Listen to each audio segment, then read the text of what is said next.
we're grateful for you. She comes from Reading, by the way, so.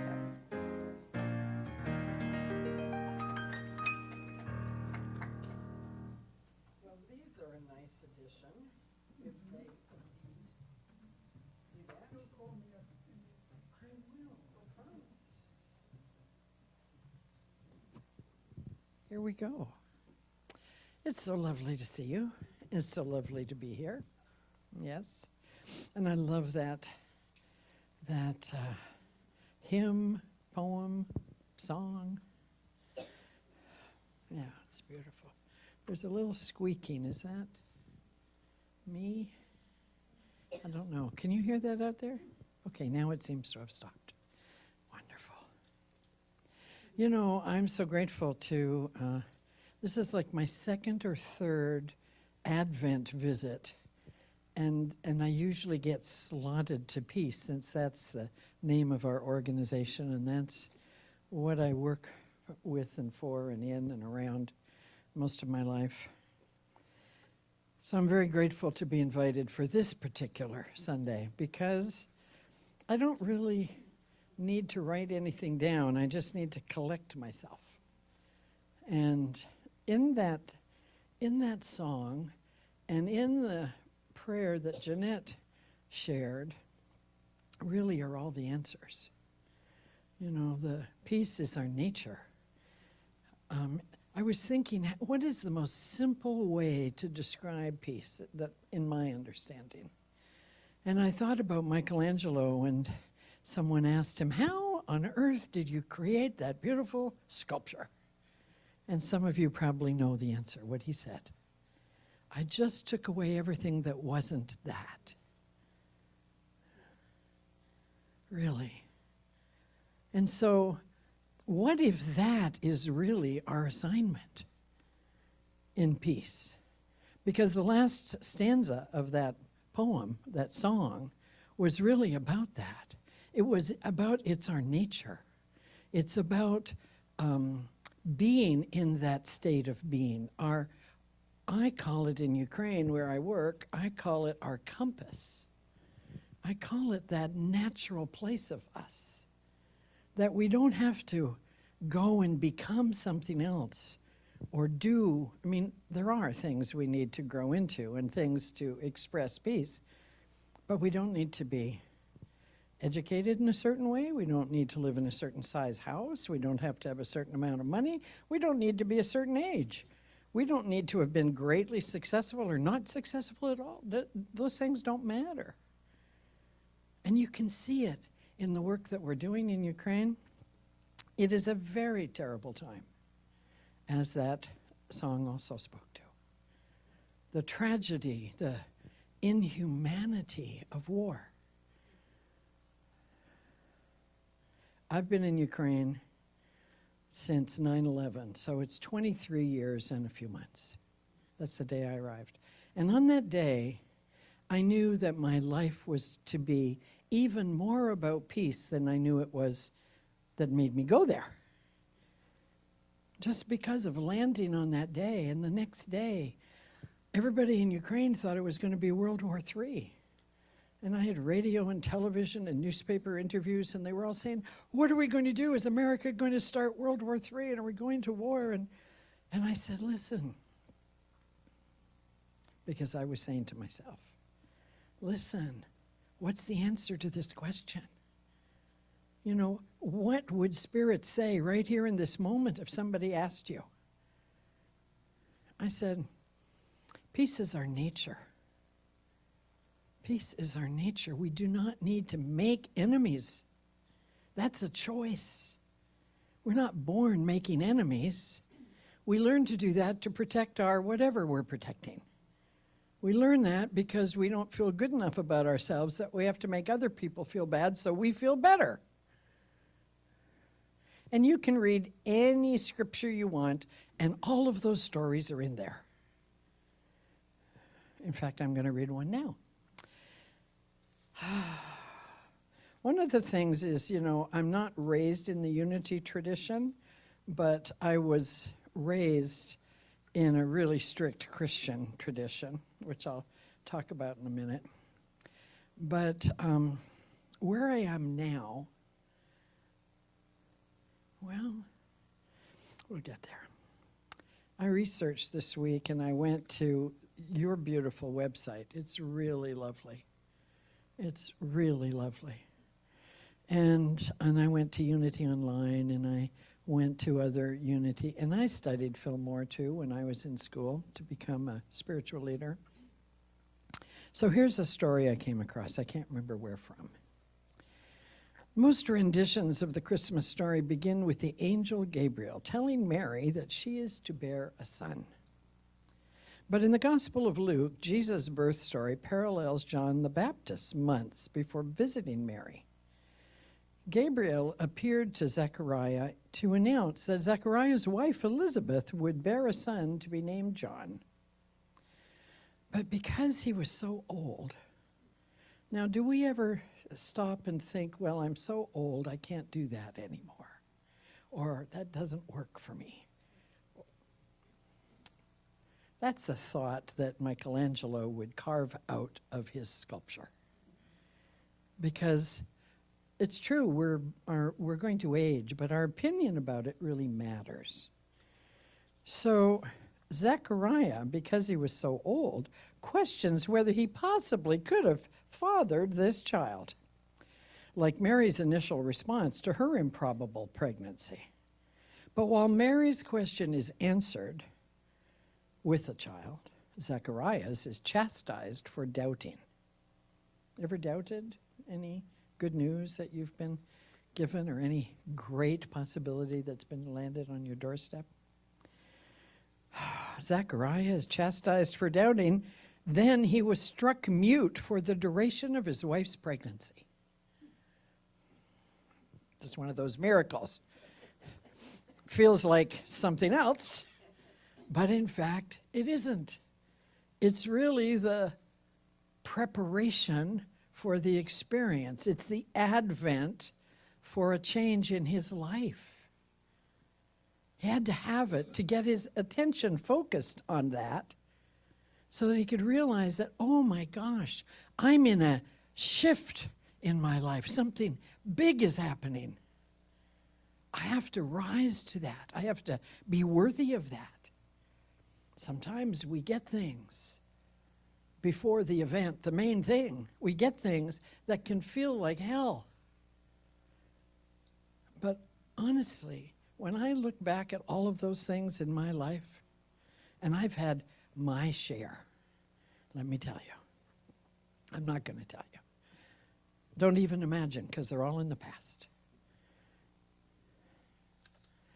So what we do with the news we get, or the experience we have, determines our experience of that thing and the thing yet to come.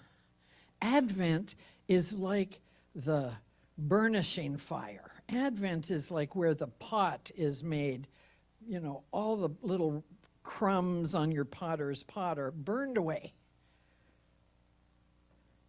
Michael Beckwith says, God does not call the qualified. God qualifies the called.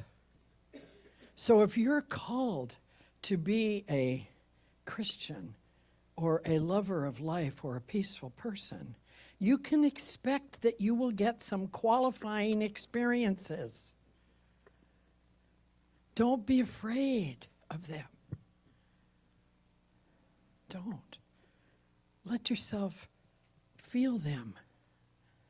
Let yourself know that as hard as they are, you would not get them if they were not for your expansion, for the greater experience of whatever you call Christ. So why does Mary get silenced? Does Zechariah get silenced and Mary not? All manifestations of life originate in the silence. Unity, 1902. The thoughts that rise in you and come to the surface in deed and act, are they not from the silence? Meeting the perpetual cycle of thought is a gift that brings greater peace. If your thoughts are peaceful, it's easier. If your thoughts aren't, then you have the ability from the peace that is within you to use the peace that you are, to take the thought that you're having that isn't peaceful and let the alchemy of peace change it. Because in fact, if principle number 3 or principle number 1 says there's only one thing happening, and that's God. In all aspects of life, it's all there is. Well, what if we really truly believed that? What would it do to the chaos in this country today? Or in my chosen country? What would it do when you're faced with unthinkable things? It would do something that sounds like, this was from my father. This was from him sitting at the piano. And I was a little girl. And he was trying to teach me how to find my voice. And I was singing so quietly and all the right words. And sort of the melody was okay. And he said, Barbara, come on, where's your voice? And he had this song that he loved to play at this time of the year. If winter comes with bitter hail and snow, and there is frost on the pane, then just trudge along with a smile and a song. Summer will come again. And that's what to do when life gives you one of those wrinkles, when it looks like it's going south, or we've all lost our minds, or how do we get out of this mess? You just look around at the world. Meeting the perpetual cycle of thought is a gift that brings greater peace. For Zechariah, muteness was imposed. We are called to mute our own thoughts if they are not peaceful, to quiet our minds and open our hearts. We find rest in the peace that passes understanding. That is within us. We don't have to go anywhere. We don't have to deserve it. It doesn't have to be granted to us because we've been a good girl or a good boy. It just is our nature. Now, I could be wrong. I could be. I've been wrong lots in my life. But I don't really think I am, because I'm watching the results of that approach to the situations that I have in my life. You know, I used to live in California on people's couches for 2 months, and then I would be in my house in Ukraine for 10. And then 10 years ago, I came back for my usual 2-month visit, and I got stopped at the border of Canada after visiting my mom and had my green card threatened, and they took it. And I went, oh, no, you can't. And they said, well, it's in our hands. We have it.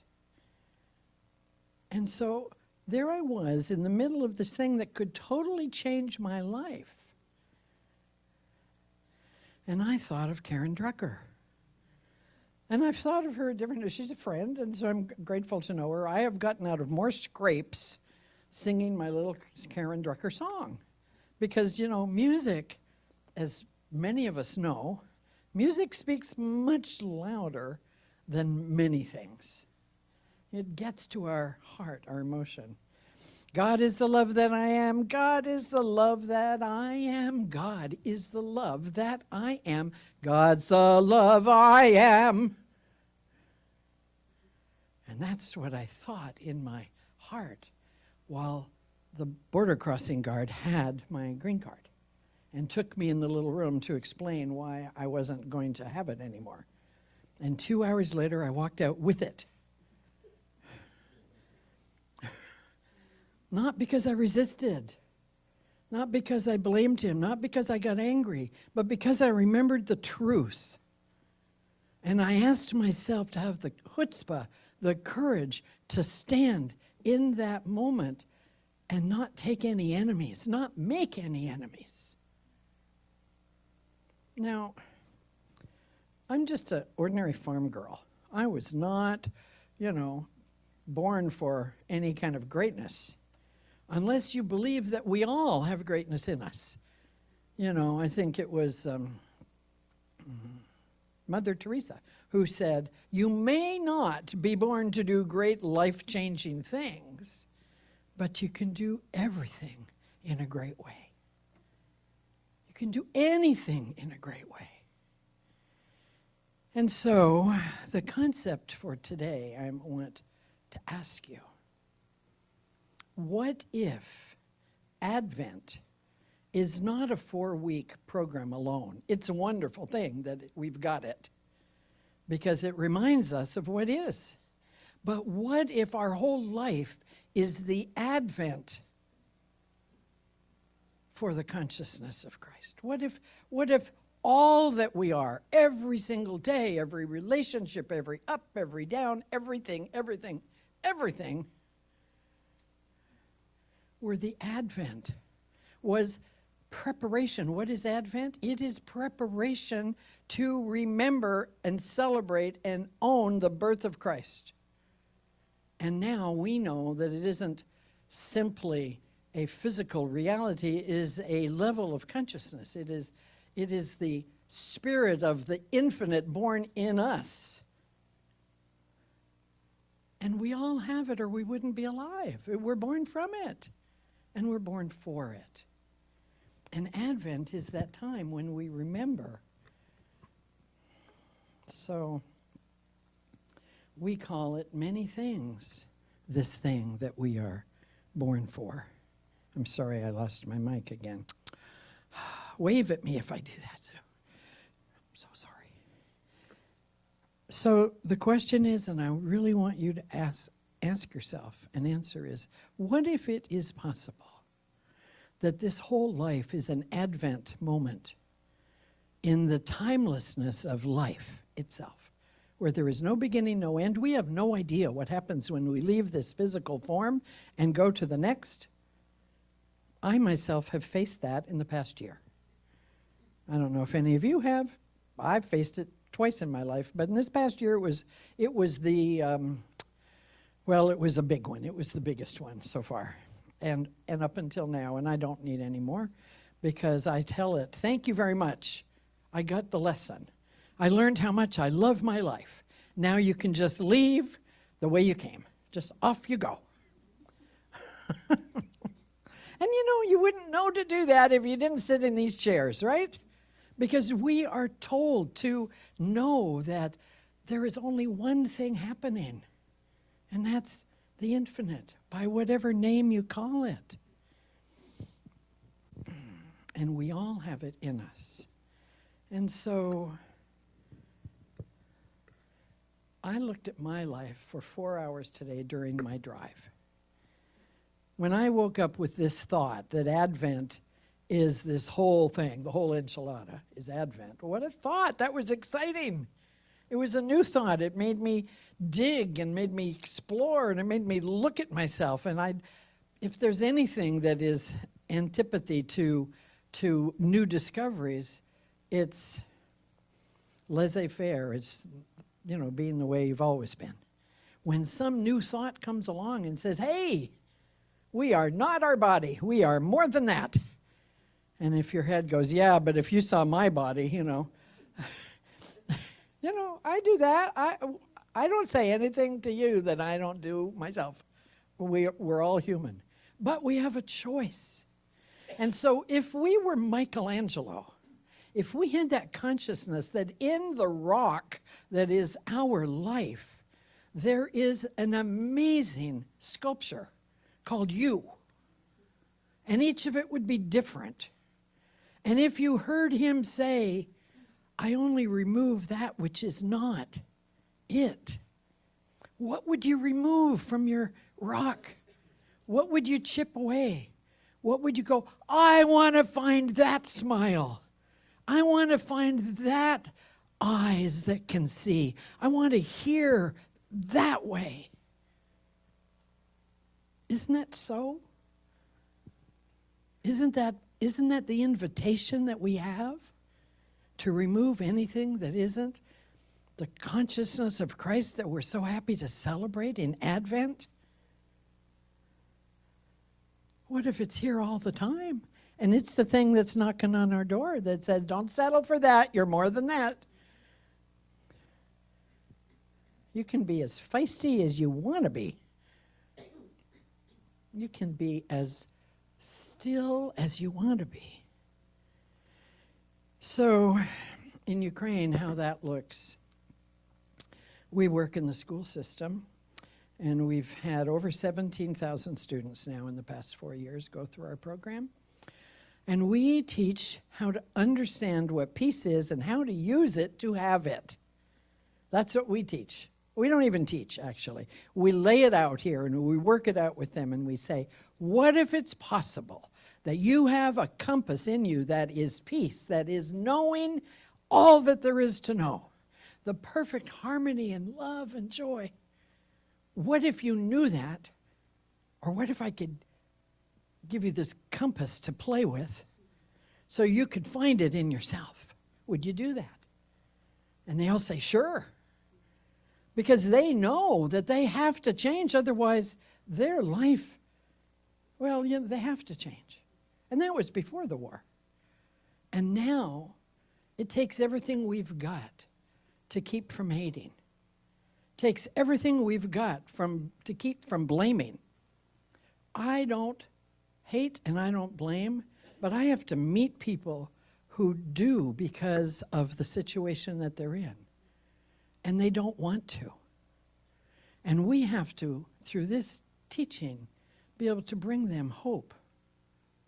And how can you do that? You can show them a possibility that this compass can guide their path. And you give them little experiences to test it out, to prove it to themselves, so they can discover it. You can't pour it into them. That's not education. You bring it out of them. You give them an invitation to know it themselves, to prove it.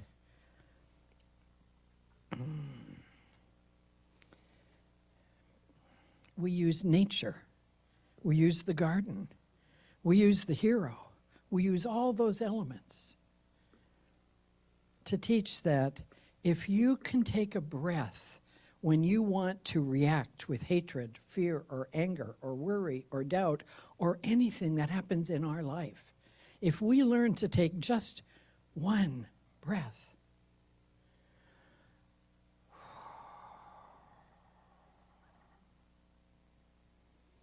then all of your nerves calm down. It's actually got a biological name. It's a scientific fact that one breath can change it all.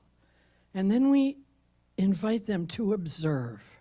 Wow, I was just really mad, and I wanted to punch this kid, but then somebody said, breathe, because everybody in every classroom has permission to say out loud, breathe, and even to tell the teacher to breathe if she needs to. Everybody is now on the same level in these classrooms in understanding peace. Teachers have their role, students have theirs, but there is a respect that you cannot buy and you cannot create, but an adversity with a solution can create a whole new atmosphere of life. And we can do that within ourselves. That's the whole purpose. So if we can breathe and observe that we just shifted from hatred to stillness, or whatever we can get to, then we realize that we have a choice to not react, but to respond. And you can't ask people in this situation to love or forgive. That'll all come later. You ask them to not be the judge and jury of the situation, to be justice unto themselves, to trust that justice will be met. here or wherever, somewhere. It's not our job. Our job is to be peace and to imagine that that can happen. That peace can be, that I can be a place of peace. And our little slogan is, from I to we, together we can. From I to we, together we can. If every single one of us shifted, then the ripples of that go out around the world. There was a wonderful little song. I have to say something out loud to bring it back to me, but we're all wise.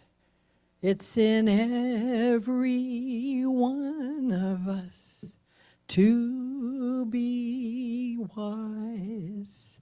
Find your heart, open up all your eyes. You can all know everything without ever knowing how. It's in every one of us, here and now. It's already here. Our job is to remove our disbelief and the habits that keep it from being released. So find your chisel and your hammer. It could be a prayer. For me, it's often a song. It's sitting with a friend and having a cup of tea. It's coming to service and something feeding me. Just one little thought that can spark a whole new trajectory in my life. So I hope, which means I see the possibility of, that as I become peaceful and as we become peaceful, because we choose it, that we stop attending to the slop bucket where we complain and worry and blame and do all that stuff and don't feel good enough or best or good or worthy or all that. Our job is to do our best. That's all. We can't save the world. We cannot. That's up to the whole system. But humanity is a collection of us who have peace as our nature and possibility of the result of that as our birthright. So I'm grateful to come and share this rather unusual thought of Advent's peace with us. And I invite you to visit me at the back table. Today I'm delivering 60 pounds of blankets that were knitted for children by a knitting club, and a big box of silk banners that children painted for their peace banners for some of our schools, and about 1,000 postcards that people have signed and sent messages for. So I brought the rest of the postcards. There's a few of them on the back table back there. I invite you to, without any religious words on them, send your love and peace to those wonderful students who are learning to live in respect and joy and harmony in the middle of a war, because they are our teachers. And so make a connection with them. It'll serve us all. I wish you a most joyous, joyous Christmas. Really, the joy is here to be had, no matter what. It's meant to be. So